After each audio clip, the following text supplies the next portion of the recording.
Hello to all of you. My name is a long Italian name, Luca Di Montezemolo, and I'm pleased to be here behind the grid.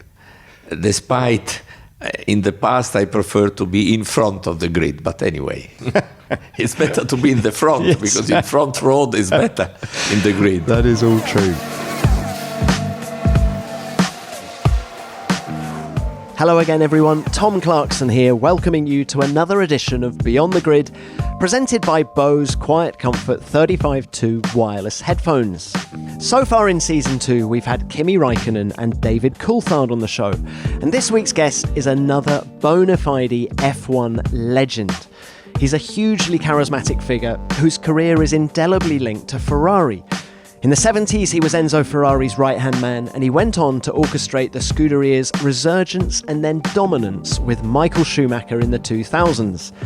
I'm talking, of course, about Luca Di Montezemolo. To do the interview, I travelled to Rome during the off-season and met Luca in his office, which, bizarrely, had a petrol pump in the corner. But there was also lots of Ferrari-related memorabilia, pictures, photographs, miniature cars, and why not? So much of his career was spent at the team.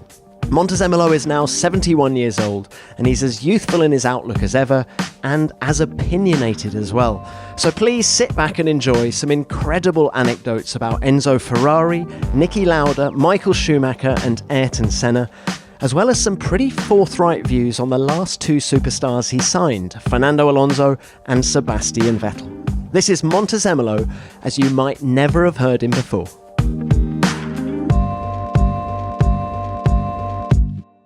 Well, Luca, welcome to Beyond the Grid. It's fantastic to have you with us.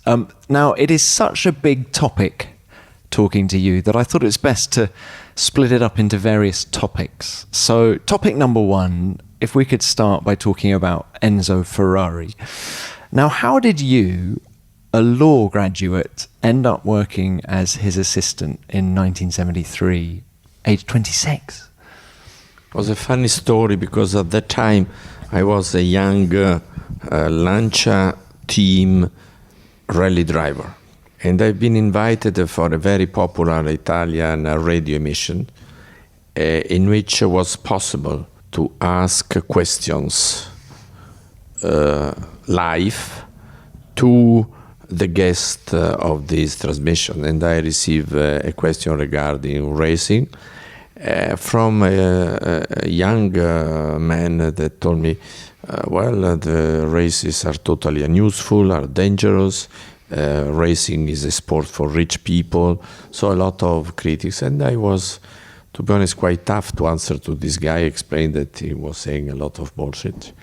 And Enzo Ferrari was used to listen at this emission every day with his big radio that he was used to have on his desk. And so he phoned directly to the transmission and said, "Who is this guy? This guy, I like him because his stuff, he has answered in a proper way." And he told me, "Listen, if and when you have opportunity to come to Maranello, I will be very pleased to meet you personally." And then, after a couple of days, I received his memory book. And I was in that time, I was leaving to go to New York, to Columbia University, but my family was in Bologna. So after a few months, when I came back from New York for a Christmas holiday, I went to Maranello to see him and to meet him. I was in love with racing. I was a driver of the official Lancia team, so with very important rally drivers. And at the end of our nice conversation, he told me, I will need a person like you, a young guy, to help me because I'm in the prison of the engineering, he said to me. And I said, "Listen, don't say this twice because I'm ready to come as soon as I will finish my university." This was Christmas time, December, something like this. And when in July I finished my university in New York, I made no stop, New York, Maranello di Modena, that in 1991 was really a small village. And I started to work with Ferrari. He sent me at my first race as an observator, just as private observator to Brands Hatch. It was fantastic because Ferrari in Brands Hatch was 15 and 16, very, very back in the road, in the grid, with Jack Hicks and Arturo Merzario. And I phoned him on Saturday. I said, listen, very bad. I said, Luca, why don't you... The team manager was an engineer called Colombo, was an Italian engineer. And he said, tell to Colombo to come back and not to race tomorrow. I don't want that Ferrari makes such a bad image in the race. I said, listen, okay. That was my first, so I was very, very shy, just arrived, that's since 10 days. And then we raced, and Ferrari decided to stop to race for few races. And I remember that was 1973. We came back after a couple of races in which Ferrari was not racing, with just one car in end of August in Zandvoort, in Austrian track, and with only one car, Arturo Merzario. Then I became his personal assistant for a few months, and then he nominated me as a team manager, and in 74 we have got Niki and Clay Regazzoni. What was he like to work for, Enzo Ferrari? Big experience. First of all, you have to know that I am from Bologna, so my culture, my mentality was not so far from his mentality. I mean, particularly with his relationship with the people and the geographic area around him. Was a big experience. From him, I've learned a lot. But if I've to be very short, I learned mainly two things. I learned a lot, but mainly two. One, to be more tough when you are on top, when you are winning, than when you are lose. Because when you win, maybe you think to be the best, maybe you relax, maybe you think, of course, when you don't win, you are obliged to react to that. But this is, and second, always to look ahead. Only to look ahead, never to go back, to look back. So to look ahead in terms of technology, to look ahead in terms of organization, to look ahead and say, if you're not competitive, okay, try to look ahead and to try to do your best. So this is what I really learned. And I have to thank him a lot because he has given a lot of power, despite I was 26 years old. And at that time, particularly in Italy, believe me, it's not so easy to get from a person like Enzo Ferrari such a big responsibility. Was there a compassionate side to him? If you had a problem, could you go and knock on his on the door of his office and yes, there was a human side? I've got a fantastic relation with him on the human point of view. He was my best advisor with the girls, with my fiancée. I remember in August when the factory was closed, nobody was there. We used to go together to have lunch in the hills around Maranello. He has given me also a lot of advice for my personal life, and also I have to thank him because he has always trusted me. I remember when I was used to go to the first meeting with Bernie Ecclestone, Colin Checkman, Ken Tyrrell, Teddy Mayer. I was a young boy representing Ferrari, and I didn't like to write, and I came back, and I was used to give the follow-up of the meeting to Enzo Ferrari. And sometimes he complains, look, but why don't you write in a piece of paper, in a one page, what happened? Because I didn't like. And then one day I received a present. At that time, there was not a mobile phone, but only fixed phone, a pink telephone. Because they say you lose so much time to talk with this bloody telephone, to speak with girls, that he's giving me a pink telephone. But a fantastic person. He was able to motivate the people, sometimes even too much, to put one against the other in a strategic way, because to try to take off the maximum for each of us. I think everyone listening to this is going to be saying, well, what advice did he give you about the ladies? But I guess that's a different kind of podcast, isn't it? Yeah. Now, look, what about drivers? Did he idolize his drivers? Did he put them on a pedestal? Well, first of all, the drivers, of course, were important for him, of course. I repeat, of course. But before the driver, there is the car and there is the brand. So he was always very jealous to have in first line the car and in second line the driver, not vice versa. As far as I've seen, he was always very close with the drivers, asking a lot after the race, asking opinion, but always able to take his own decisions. In other words, the drivers are the drivers, the technicians are the technicians, the boss, I am the boss. Clear rules, clear responsibilities, not confusion. With Nicky, he identified a very interesting relation, because Nicky was very intelligent, and Nicky was able on Monday. At that time, was the driver were used to spend a lot of time in Maranello. So Monday after the race, Tuesday, he was able to transfer in an intelligent way his perceptions, Nicky, directly to him. And of course, my rule was very important, because he has given to me for the first time really a big power as a team manager. Maybe I was the first really team manager of Ferrari, in charge of the team. And Forghieri was the technical director at that time.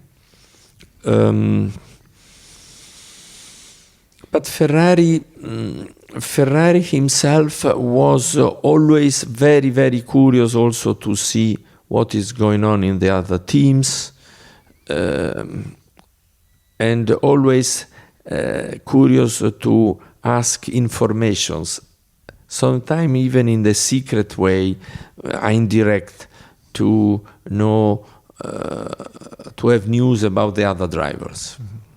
Why do you think you got on so well with him? Do you think he saw a little bit of himself in you? This is a question, to be honest, that I've put some time to myself.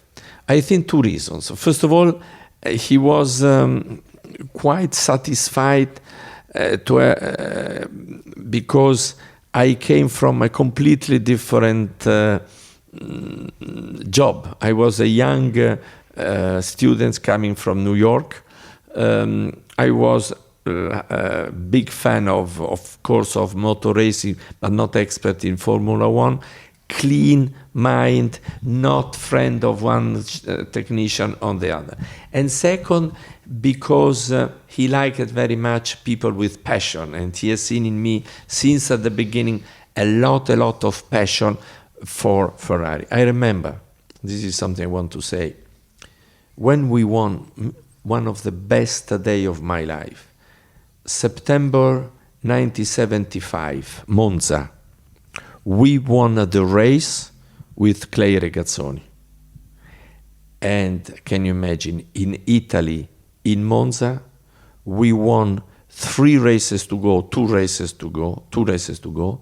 The World Championship title with Niki Lauda. He arrived 3rd in front of our public.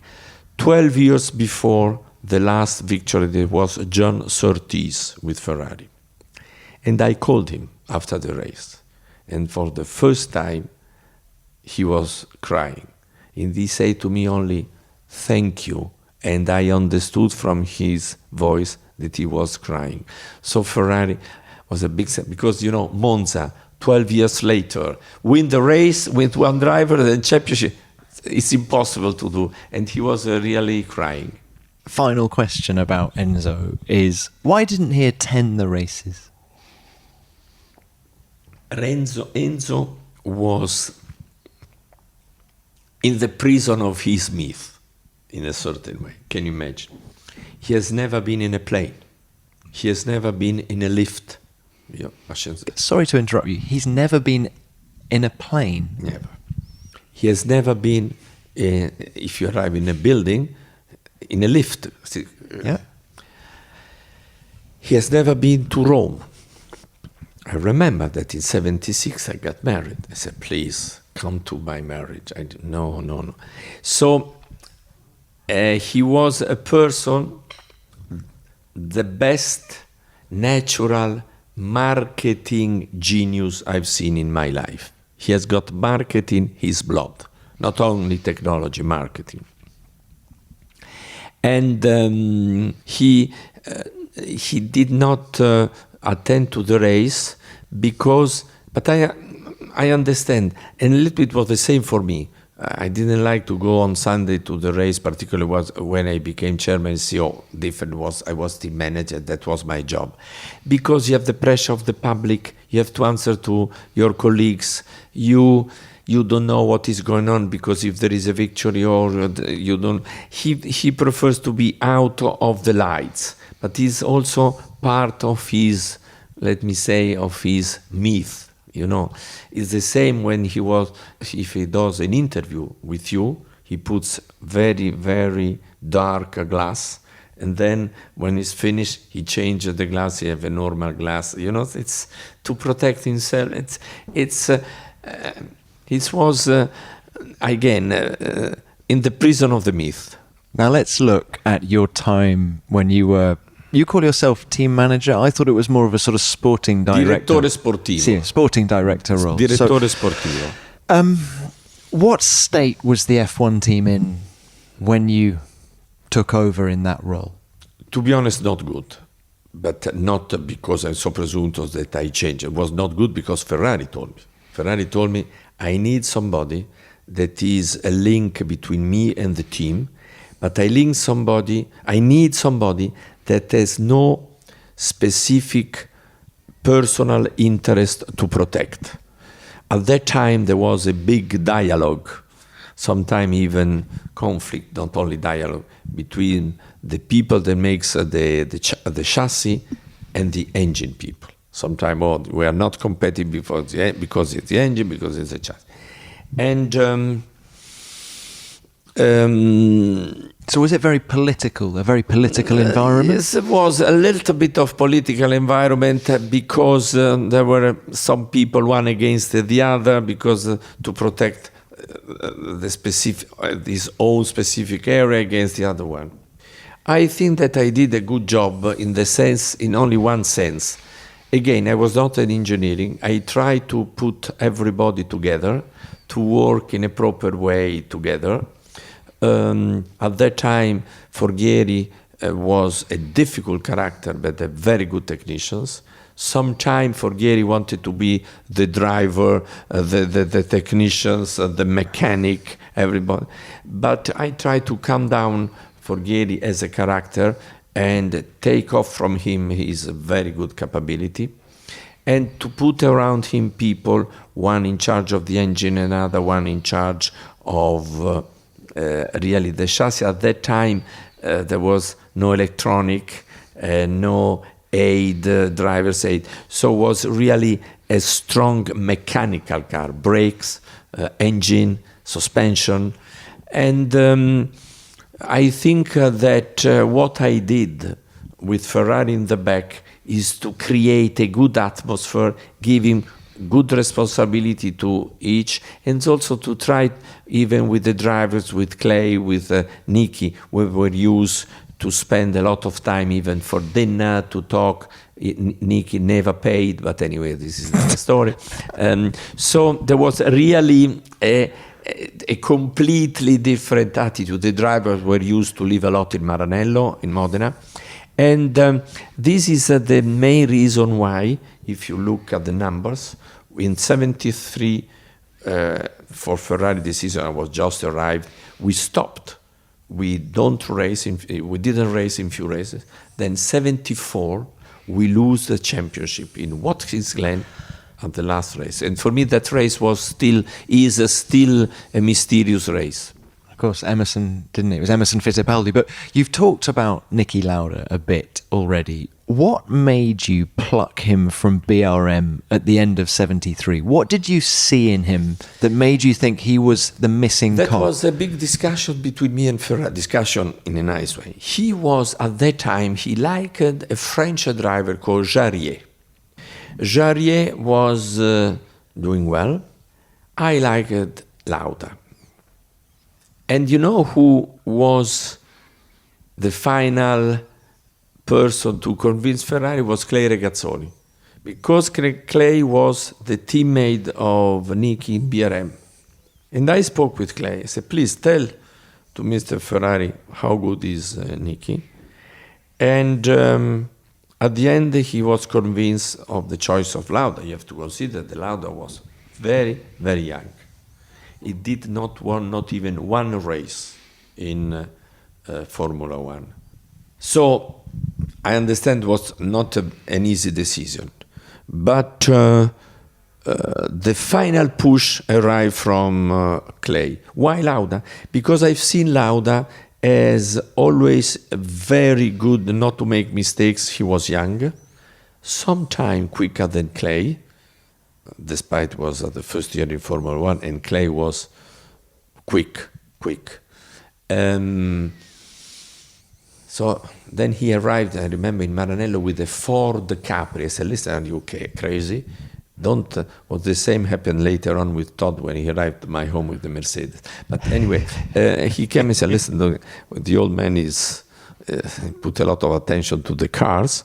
And since at the beginning, he liked very much this intelligent, silent Austrian driver. How about your own personal relationship with the drivers back then? Because you were all the same age. Was it difficult to control them? Was it a friendship? Just describe what it was like. It was a mix, because with Niki I was really friend. Niki, I spoke with him a few days ago, despite he's not well. For him it's very difficult to speak. Clay was like, is a guy born in Switzerland, but for me was a mistake, because I think he was born in Naples or in the south of Italy. Very passionate. Yes, very passionate, very generous. Yeah. Sometimes too much in the race, because he was not. Sometimes he was not really able to control the race. He was pushing from. Sometimes was not so easy, particularly in second half of the career of the two, because at the end Clay was a little bit jealous of this young driver that was sometimes better than him, despite he was the guy that convinced Ferrari to hire him. But normally speaking, sometimes we have a discussion like in Monte Carlo when the Clay was in front of Niki, and it was clear that Niki was quicker. So at that time it was impossible to speak at the phone, so I was a little bit upset. But normally speaking, very, very good. In the 74, Clay was in condition to win the championship. He lost at the last race. And from 75 on, Niki was definitely quicker and was able to win in 75. As you remember, he lost for half point in 76. And then he won again in 77. So it means that from 74 on, started like then in 2000 with Michael, a good era for Ferrari. Are there similarities between the impact that Lauda had on the team and the impact that Schumacher had? Yes. I have to tell you something, particularly Niki, because Michael, of course, but at the Michael age, there is also help of computers to control the car, to improve the car. So no question, the impact of Michael was fantastic. But Nick was even more, because his capability, sensibility. I remember that one day in Maranello, in Fiorano, I said, we make a joke to Nicky. We have changed something in the front of the rear, don't remember, suspension. And he went out of the pits. And they said, now you do, please, 3 laps without stop. He made 1 lap, he came back and said, listen, there is something in the car that is different, even small details. So his sensibility here was very, very strong. And I tell you something interesting. I was used to be, of course, in the muretto, how you say, to do the signals to the drivers at that time. Again, no possibility to speak. And in Zandvoort, in the middle of the race, rain arrived. So I came out, come back to change the tires. Clay came back immediately. Nicky, no. 1 lap, 2 laps, and was small rain. So let's come back. Finally came back, but I was going up and down from the pits to the front road.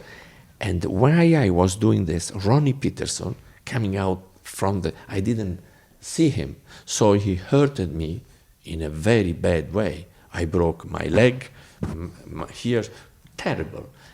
And at the end, I was in the pits for half race because I was a little bit. Then I went to the hospital. And Nicky didn't see me for half race doing signals. It was very familiar. It was not a question of numbers, signals. It was also the face, the attitude, the end. Listen, you left me alone half of the race. I said, fuck off. For me, it was even difficult to speak because I was paining a lot. But there was a fantastic relation, and that was 1975. Now we are in 2018, and despite he's one of the boss of, when I was in Ferrari, despite I think that I'm still there, but of Mercedes, is a fantastic relationship with him. So you were obviously at the Nürburgring in 76. No. I arrived in the night, but I was not there because at that time I made a half time in Ferrari, half time in Fiat already. Daniele Audetto was there, but I spoke with the doctor. So how tough was that for you, given how close you were with Nicky? And Terrible. And I will never forget in my life, the doctor told me, Mr. Montezemolo, it's not a problem of the fire. The fire will give me a lot of troubles in terms of aesthetic, in terms of... The problem is inside, because he took in his body a lot of bad things. In his lungs? In his lungs. Mm-hmm. The problem is, how can he react without sleep and to remain alive, to remain? And that later on, Nicky told me that he heard this voice. And he said, I have to resist, and he was so strong to react. Because everybody thought that Nicky was in a dangerous moment for his life for the fire. The problem was his lungs and what there is inside his lungs. Mm-hmm. But he was fantastic, because I went to Hof, his home in Austria. And he was very, very bad after the crash, very, very weak.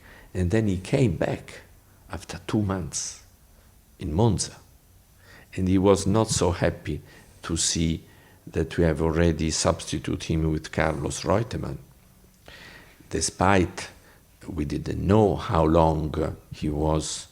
First of all, we didn't know if he was in condition to survive, to race again, and when. So we decided to hire Carlos, fantastic driver in qualifying, not as good in race. And we raced in Monza with Reutemann, with Nicky, and with Clay. And I remember that when Nicky was putting the helmet in his head, with the overall, The bandages. yeah, and was flood, Blood yeah. coming out because he has got not his face was not ready to put a helmet, but he was very, very strong. And Enzo Ferrari and the Italian newspaper say everybody has to go to Monza to support Nicky. And Enzo Ferrari said, yes, I'm right, but nobody said that Nicky drives a Ferrari.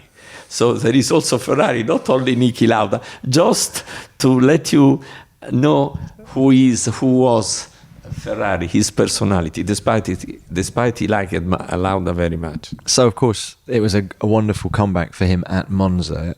What was your reaction in Fuji at the end of the year when he effectively parked a healthy car, didn't he, in the rain there? Yes, he put in a healthy car, but to be honest, you have to understand the driver that was close to die that one you expect 4 months before, not 4 years before, 4 months before.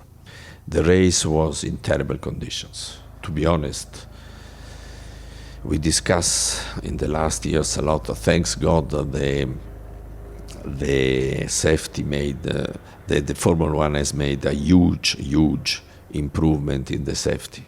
Because in my career, I've seen, particularly in the 70s, a lot of drivers died that today was impossible to do this. Guardrail, fire, trucks, terrible trucks, cars not strong enough.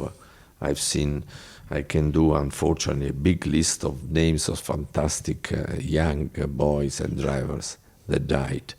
And, that race was really in terrible conditions. Nicky was, first of all, always in his career intelligent, put attention to improve the safety. And I think he was also weak, not so strong physically, because to come back in Monza, he made a big effort, psychologically and physically. He was very skinny, he was very, very weak. So I understood. But if we look back, he lose the championship for half point. So he was in condition without the crash to win 75, 76, 77 in a road. So you understood why he parked the car? Yes. What did Mr. Ferrari say? He was not against. Okay. I don't want to say that he was happy, but he was not against. He understood the psychological situation, and he also, I remember, he said, these conditions is not condition for Formula One. Okay. So, end of 77. Yeah. You stopped day-to-day racing. Why did you do that? Because in my life, I always try to achieve new challenge. If you consider that I've been a crazy guy to start from a white page and to establish the first private high-speed train in Europe, starting from a white page. I received an offer from Fiat. I think that Nicky was at the end of his career with Ferrari. He wanted to change. He received offers from Parmalat to change. Sometimes it's necessary to have new motivations. He was not super happy of the fact that I left Ferrari. So after a few months, we were very close each other. So it was at the end of a fantastic period, but that's it. And I went to Fiat. I went to work with Fiat, but I remain in the Ferrari board for a few years because Enzo Ferrari asked to Fiat to give me the possibility to remain in the board. Did you miss racing? A lot. What aspect of racing? The adrenaline or the? I missed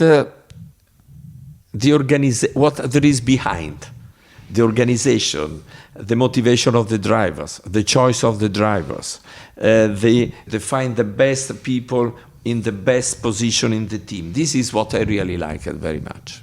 And did you find a way of replacing those roles within Fiat? I mean, I know you had various roles, obviously. It wasn't just one company within Fiat, was it? Did you... Fiat, listen, Ferrari, after my family, was, still is, and will be the most important element of my life. Number one, the family, because in two different moments, I've been very close to 30 years. I won 19 World Championship titles, 19, between manufacturers, drivers, 70 when I was a team manager and I was chairman and CEO with Nicky, with Michael, with Kimi. So you can imagine Ferrari. For me, Fiat was something different.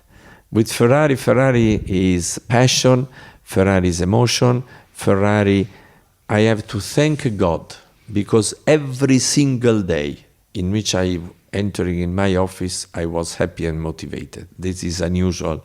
Normally when you enter in early morning in the office, you are sad. We'll get back to Luca in a moment. First, though, a word on Wix. If you're looking to create a professional website by yourself, perhaps for your own business, or perhaps you want to breathe new life into your existing website, then look no further than Wix. Wix is the most technologically advanced website building platform available, allowing you the option to either start your website from scratch or choose from over 500 stunning templates, so you have the freedom of complete creative control over your own website. 140 million people use Wix for their websites, and they can't all be wrong, can they? All sites include built-in SEO tools, so you boost visibility and get found online and in search engines like Google and Bing. And if you need a little help on that front, then you can use Wix's SEO Whiz for a personalized plan. So if you're looking to branch out or build your own brand online, then I'd say it's a good place to start. And you can get started now by going to wix.com, that's Wix, wix.com/podcast to get 10% off. Write it down, wix.com/podcast to get 10% off. Now let's get back to Luca. So look, you leave in 77, and it was the 15th of November 1991 that you are then appointed, president and CEO. Were you tempted to try and come back earlier than that after Mr. Ferrari died in 1988? At that moment, I was very busy. I was called to be the general director of the organization of Italian 90, the Soccer World Cup. Very interesting job. To organize a soccer World Cup in Italy is like to organize a pasta factory, because everybody was. So it was a very good experience. But you couldn't do both. No, but at that time I was out of the Fiat world. Ferrari was owned by Fiat, so I left also Fiat. I was busy in something completely different. Then Ferrari was doing bad, because Fiat made a big mistake after Ferrari died, to think that you can substitute people expert in Formula One with very good technicians coming from a road car. They are two completely different. It's like basket and soccer. There is maybe a ball in the together, but they are two words. And they made big mistakes, and both in commercial and in racing. And to be honest, when I arrived in Ferrari, the situation was quite difficult. Well, what state was the company in? Because, am I right, weren't there lots of 348s in the parking lot that they couldn't sell on a Yes. road car point of view? And of course, things weren't so good in Formula One. For were me, they? it was a big shock when we have been obliged to do what in Italy we call cassa integrazione. Cassa integrazione means that you are a worker. The state will pay for a few months to you the salary, because there is no possibility that you will continue to work for the company. So Ferrari was something in the middle between fire and disease. And I remember the New York Times made the title is Ferrari in crisis. this is what the road cars. And then we won our last championship title in 1975 with Jody Scheckter. 79. 79, I'm sorry, Yeah, 79 with Jody Scheckter. And we are talking about 92, 91, 92, 93. For me, some nights I was difficult for me to sleep because really the situation was very, very difficult. And then also that was not a very good moment in the world for economic, for road cars, business, so was difficult. So how did you go about assembling a winning team? What was the first thing you feel you had to do? I tried, first of all, to understand why we don't win. Because we have money. At the end of the day, we have a big name. We have tradition. And I try, believe me, in a very, very professional, deep way to do an analysis. And at the end of my analysis, I understood that we have got a lack of know-how in some areas. In other words, when I came back to Ferrari in 1991, Formula One was a completely different world since I left in 77. Electronic, chassis in carbon fiber, completely different. And Ferrari culture, Ferrari know-how was basically mechanical, gearbox, engine, braking. So we've got electronic suspension, electronic was crucial, aerodynamic was crucial, and we were far away for the best aerodynamic tunnel. So I said, I have to hire people to maintain the people that has got a good know-how in the mechanical area, because engine was still very good, but we have to improve. And I was in big crisis when Harvey Postlethwaite, in my first year in Ferrari, that was on Thursday in Monaco, that was, I'm sorry, on Friday in Monaco. You know that in Monaco on Friday, he came to me and said, listen, Mr. President, I'm not in condition to design the car of next year. Oh. But also, when I arrived in Ferrari, first day, I put around the table the people of the Formula One team and say, who is the chief designer? And there were not one. There are 3, 4. So who is? So for me, there were 3 goals, 3 priorities. One is to understand exactly where are so weak and to find the right people to put in this area. Second, to identify where we are poor in terms of facilities. Wind tunnel is one between the other. And third, to find the person and put them in clear rule, with clear responsibilities, with clear goals. So if you are, I don't know, the guy in charge of aerodynamic, it's clear your rule. And was very, very tough at the beginning. My first decision is to do a collaboration with Nicky as a consultant, because Nicky was always anyway around. First of all, he finished his career in McLaren few years before, not 20 years before, so he was more close in Formula One than me.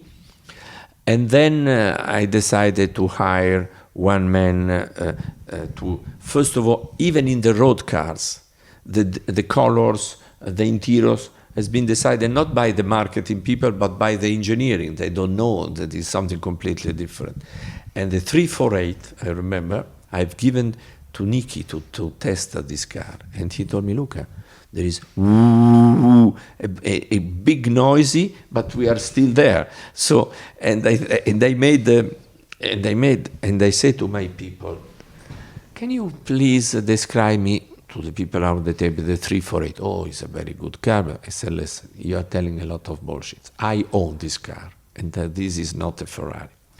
Then we have been the first to introduce the automatic gearbox in the cars. We're the first in the world. And this was thanks to the experience of Formula One.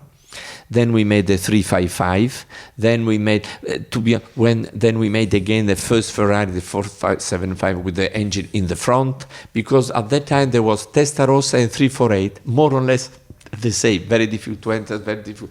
So we improved. But if I have to give a merit to me, is to find around me person far better than me, because Todd made a very good job, despite at the beginning he was also an expert of Formula One, because he came from rally and from prototype with Peugeot in 24 Hours of Le Mans, but very good mind of organization.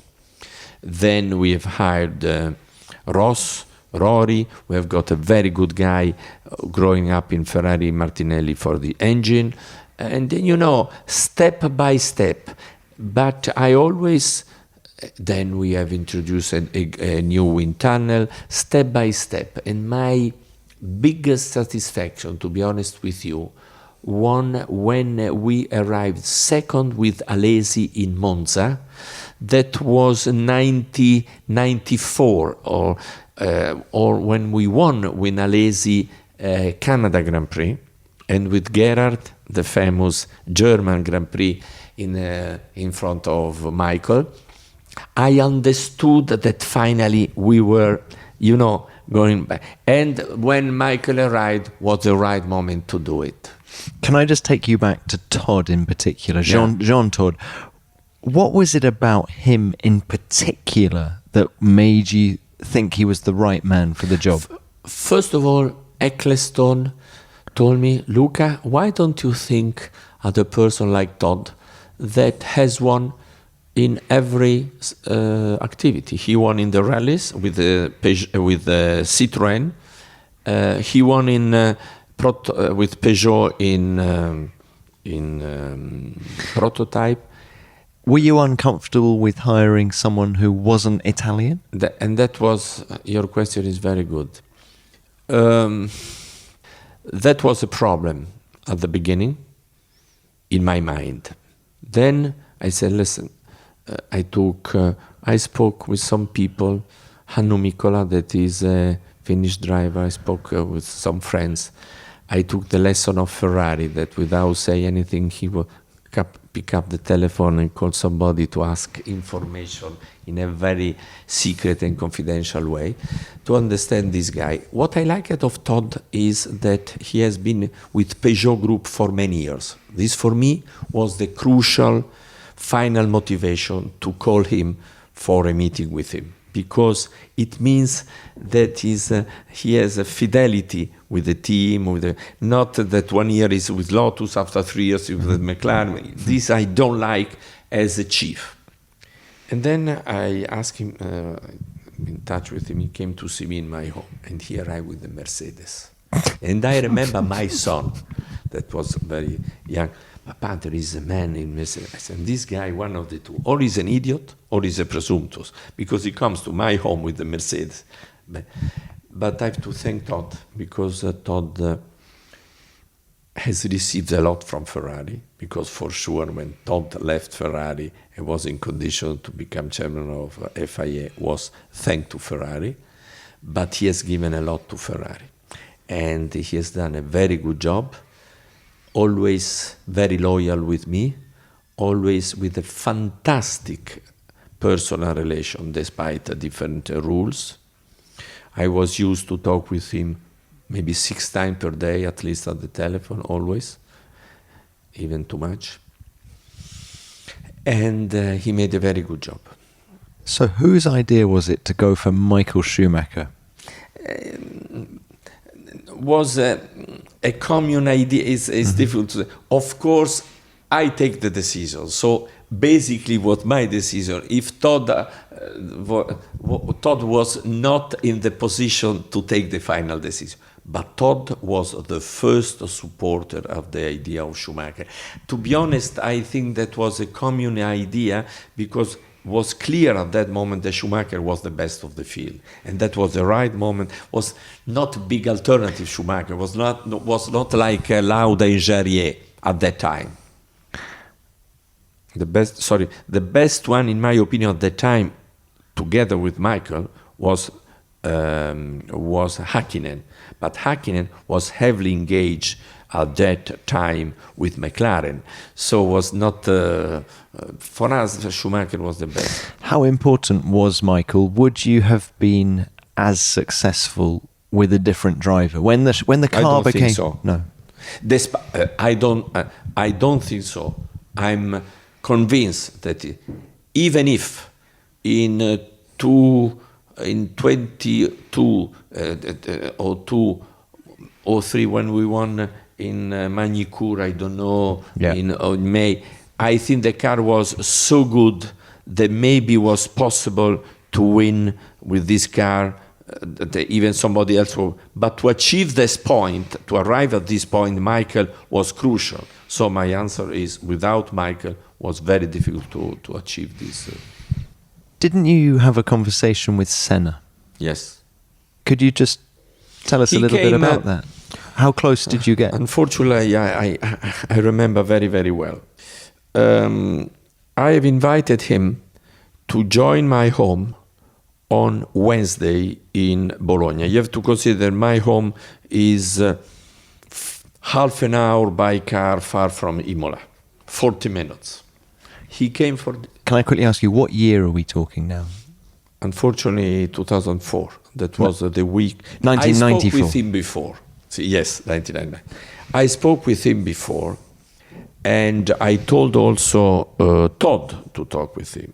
But at that time, we have just signed a contract with Gerhard to have Jean Alesi and Gerhard Berger. Incidentally, Gerhard is a big friend of mine, big also now.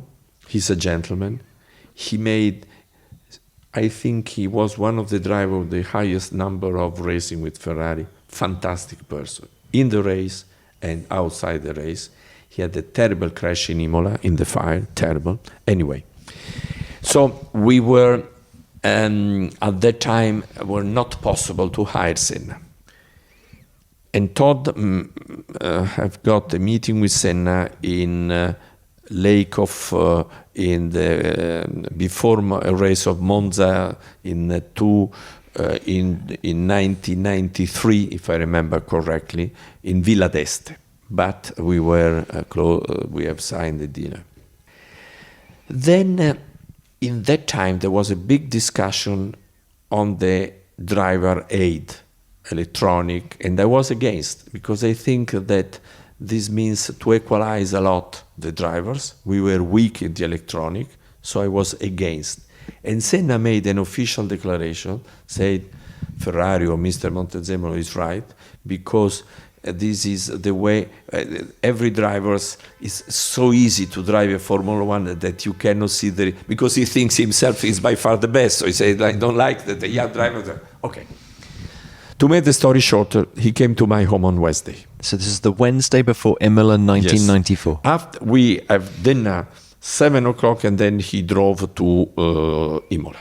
And I said, okay, listen, I want to find a way to, at the end of the season, to find the way that you... He said, listen, I signed for Williams, but if I've got the opportunity to come to Ferrari, I was more happy to come to Ferrari than go to Williams. So he told me, okay, I'm ready to see the way, if there are legal possibility to come to you, or at the end of the season, we were there, I think it's May, something like this, or one season later. But he told me, I want to close my career, I want to win with Ferrari. And he told me, whenever I go in the airports, I arrive, everybody makes but as soon as I arrived, the Ferrari driving in the red jacket, we were joking. He said, I have to make congratulations to you because you have been the only one to fight against electronic aids, to have not any more Formula One. But he said, like when you land with the plane, you push a button, there is the automatic is too much. We went too far. And unfortunately, then he went to Imola, the crash on Sunday or whatever it was, Sunday. And so that was the only contact with Senna. How did you find him? Did you Intelligent, super quick in qualifying. just over dinner that Wednesday? Did he speak passionately about Ferrari? Was he the sort of guy that would ask you about your family, about? You mean in our conversation? Yes, just when you. Yes. Also because I know Brazil. He was not in love with soccer. We discussed a lot about Portugal, where he was used to live. Normally, the drivers, even at the time, were used to live in Monte Carlo. He lived in Algarve. Intelligent guy. To be honest, very not far from Michael and Nicky in terms of attention, focalization on details of the cars, Formula One, intelligent, even talking about rules, first class. Mm-hmm. So, Schumacher it was. You had this wonderful success with Schumacher. Then Fernando Alonso comes to the team. Then we won with well, of course, Kimi. With Kimi. Sorry, Kimi with was Kimi. Strong. Kimi was strong. How did you find? Kimi was strong, and I think that a lot of people has been surprised to see that the first year of Ferrari without Michael, we were in condition to win with Kimi the championship. And don't forget that we have such a competitive car that Massa, the year before, won. You know what happened? I think was something unique in the history of Formula One, because he crossed the line as a world championship after a few seconds. So Kimi was good. Kimi a very different character to Schumacher, obviously. Completely. It's two different worlds. Yeah. Despite he's a very honest guy, he's a guy that I don't see him already for a few years. I send some messages to him, but not directly face to face. Kimi is strong. Kimi was more like a natural talent. Kimi was not the person that works day and night to develop a car. Kimi is not the person to spend hours to discuss with the technicians for some details. But even in McLaren, he loses races a championship mainly for reliability. Very good. Were you very pleased for him, I imagine, when he won in Austin? Yes. To be honest, yes. In a Ferrari. To be honest, yes. For him. Yeah. Because he desired, he's a person that it's very difficult to find something that you can criticize him, because honest, dedicated, correct, perfect for me. Of course, in my opinion, in every sport there are the super driver, and for sure Kimi is a super driver, and there are the few extra beat. Michael is an extra beat. For me, Alonso is an extra beat in terms of driver. He was... Right, let's talk about Alonso. So, you've had so much experience with drivers over the years. Why didn't it happen with him? 3 reasons. Number one, to be honest, he was unlucky to be in Ferrari when Red Bull was in the same or very close to be as Ferrari at the beginning in the 2000. For sure, far best car. You see that a driver like Weber, that is a good driver, but not the extra bit, was able to win races and so on. So, number one. Second, is, I don't like, but I have to say this, he was unlucky, because he lost the championship in Brazil, for instance, in 2012, I think, when Sebastian, at the first lap, crash with Senna. Senna stopped when nothing, and Alonso was there. Or when the team made a big mistake in 2010, when was enough to arrive fourth, and we lose the championship of the last race. So assuming that one of the two was good, he won the championship a few years ago, because 2012 is not so many years ago, 6 years ago. Third, his character. The biggest difference between Michael, I put also Niki, because Niki, for me, with Michael, has been the two key drivers of my career. He was Alonso, not Alonso Ferrari. When he win, is happy. When he doesn't win, is the problem of the team, is unhappy. In other words, he's less close to the team than Michael and then Niki. And particularly in the difficult moment, because to be close to the team in the good moment is easy. What is important is when you have to do. Do you think the outcome would have been any different had Lauda or Schumacher been driving for Ferrari 2010 to 2014? In terms of performance, he was very good. For me, Alonso is with Hamilton and Vettel the best driver, and in the race is very close to Michael. I think Alonso in the race is a fantastic driver. Was and is. To be honest, he lose the championship not for his mistakes. Mm-hmm. He was also unlucky in Spa when,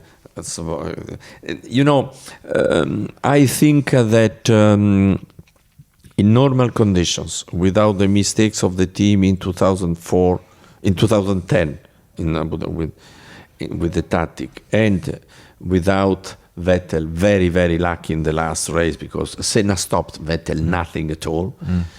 If he won one race, one championship, today we're talking about something different. We talk that Alonso, despite in many years he haven't got the best car, he was able to win the championship. But Alonso is very, very strong. Has Vettel had the impact on the team that you were expecting? Listen, I've hired Vettel. He's a very nice guy. He came with Domenicali to my home with a nice box of Swiss chocolate. Swiss chocolates. Yes, because did he know that you like Swiss chocolate? No, but he was right, because I like that he didn't know. Very well educated. I liked him very much as a person. He made a good analysis of his position of that year in Red Bull. He was very happy to have the possibility to come to Ferrari, and I told him that Michael was his first support. Michael told me when he got when he was not in condition to race with us in August, say, why don't you hire Vettel? For me, he's the best. He's young, but he will be the best. I said, we have already signed with Alonso. And to be honest, I think that at that time, maybe it was a little bit too early to put Vettel on Ferrari, because, the pressure on Ferrari. Anyway, I've hired Vettel. I think that Vettel is a very good driver. Of course, he won championship with by far the best car, but he won, not Weber, so he won. I cannot see from outside, because unfortunately he arrived in Maranello in November. I left in October. So despite I have hired him, I never see him in Maranello. My feeling, but I want to repeat, feeling from outside, and from outside sometimes you are wrong. I don't like when people talk from outside, because they don't know anything inside. My feeling that he's a guy quick, he's a nice person, He's a guy that loves Ferrari. He's a guy that he knows the responsibility. But I think that maybe he doesn't have the strength sometime, because I've never had not even one meeting with him, sometime to do like this. This is my feeling from outside. Having said that, I think that he's a patrimonium for Ferrari, that it's possible to do some mistakes. Michael makes mistakes at the beginning, don't forget it. Is that to motivate, to protect him, to give to him all the confidence that the team is with him. From outside, I don't like to make statements, but my feeling is he needs more support from the team. This is my feeling. Maybe I'm wrong.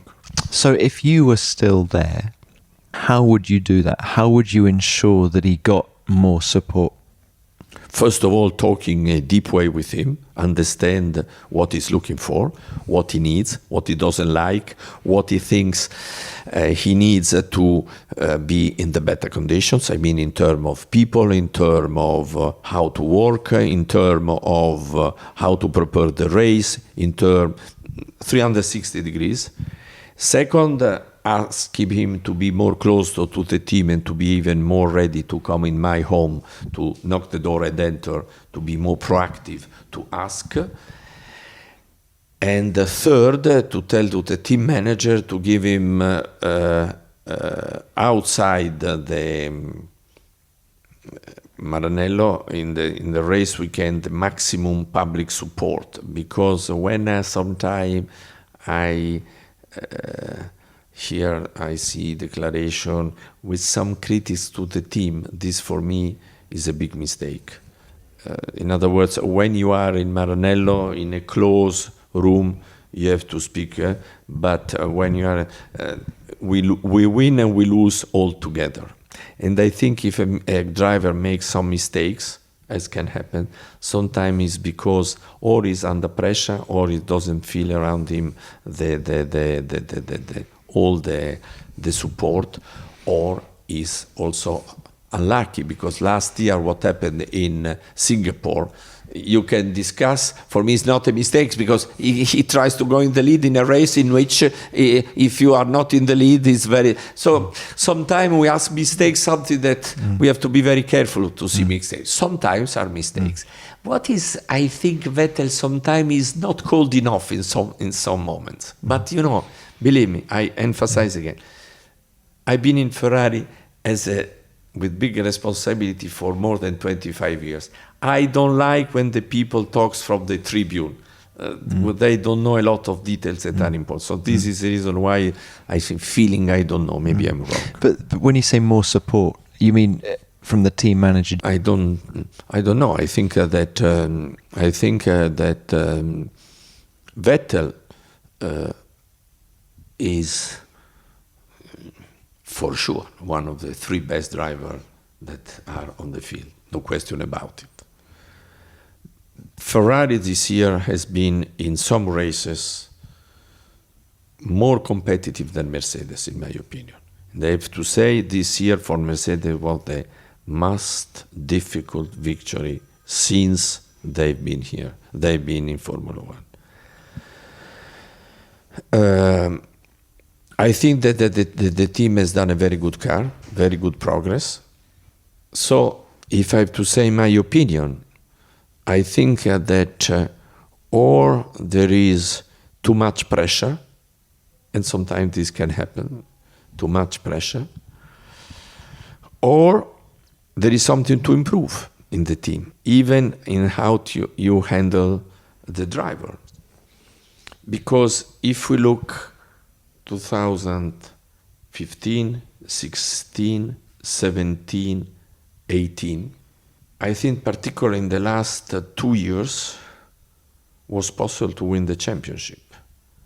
And if we, as losing, as we have the championship, 2-3 races to go, not in the second half of the last race, like in 2008 or like in Jerez in the 77, like in 2010 or 12, you have to ask why. Because it's not a question of the car. This year, in few races, I don't want to say many, but in few races, even in the second half of the season, not only in the first half, in my opinion, Ferrari was, particularly in the race, better than Mercedes. Wow.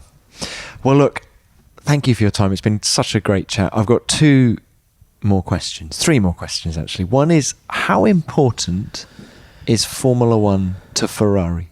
Crucial. Ferrari without Formula One will be a very nice, a fantastic brand, but not unique. Ferrari is unique thanks to Formula One, and is unique also, and I hope it will remain unique, thanks also to the exclusivity, so to sell very low number of cars. Second question, how important is Ferrari to Formula One? Crucial, because a lot of teams has won, has lost, has been, has left. Ferrari is there since the first race, present in the good, in the bad moment. Be careful, because Formula One without Ferrari will be, of course, Formula One, but with far less charm and credibility.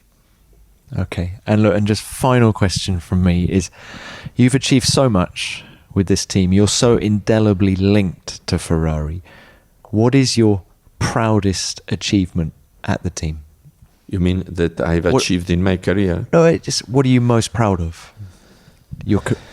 When I left Ferrari, I've been invited from Mr. Felisa that I have appointed.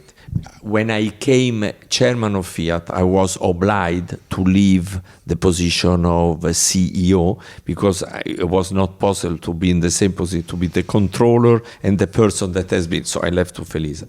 Felisa told me, Avvocato, tomorrow is your last day here. We have organized a small toast with. So I went, and then instead of going in a big room, we went in the forum, and I entered, and there were all the workers, many of them with the red, because there was 5 o'clock, they came out from the factory, and many of them, women and men, were crying, and and there was a very popular song. I was surprised because I've seen 2,000 people.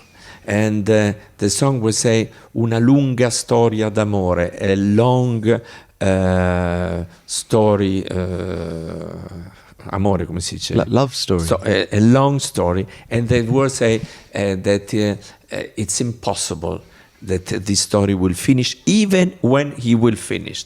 And it was fantastic. The people was crying. If I think again, I cry now. So that was because normally when a person after so many years leaves, sometimes they, finally, maybe there is somebody else. So that for me was the best moment in my long career. I can answer that in 75 when we won.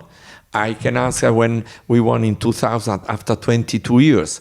But this day was my last day was Ferrari for me was because is how can I say, a concentration of many years of works, that you leave a good image, that you leave a good that the people has approved what you have done, that the people miss you. This for me was for sure the best moment. Well, Luca, we'll leave it there. I feel we could talk forever, but yes, thank you so much. It's been thank fantastic. You very much. Thank you.